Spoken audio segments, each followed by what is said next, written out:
Let me share with you a story of empathy and compassion called Jack the Lumberjack.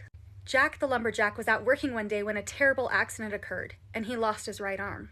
He laid on the ground in stunned silence, trying to figure out what was going on. He was afraid and felt disoriented.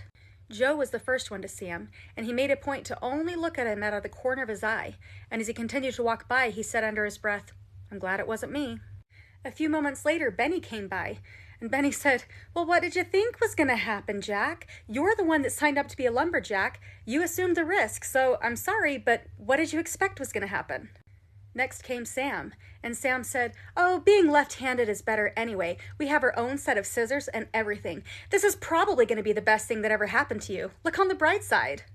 Next, Stan arrived, and he said, "I saw on the news the other night that lumberjacks are the most clumsy of all people. We shouldn't be giving them any sharp objects. We shouldn't even let them have chainsaws. Have you thought about becoming a plumber instead?" Then Todd arrived, and he started yelling. He said, "You're not the victim here. The real victims are the trees. You've been cutting their lives short, and this is just karma. You got what you deserved."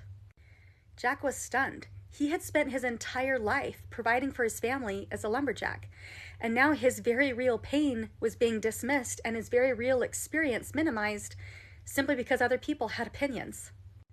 The words he was hearing from those around him were only adding to his already significant pain. And then Larry arrived. Unlike the others, Larry didn't lecture or judge.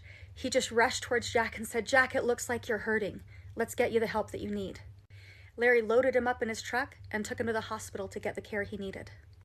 After the wound had been tended to, Larry asked Jack, "Jack, what is it that you need? How can I help?"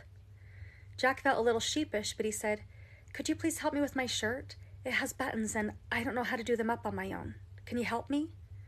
And Larry did. When they got to Jack's house, then Larry asked him again. He said, "Jack, how can I help? What do you need?" And Jack asked, "Could you please open this can of soup for me for my supper? I could really use your help." And Larry helped.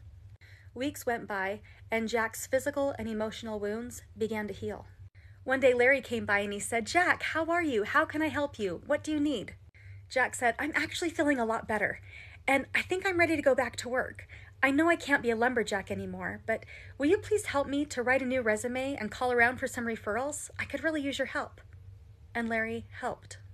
Notice that throughout this story, we have no idea how it is that Larry feels about lumberjacks or about trees, but we do know how Larry feels about his friend Jack, and that's what makes all the difference.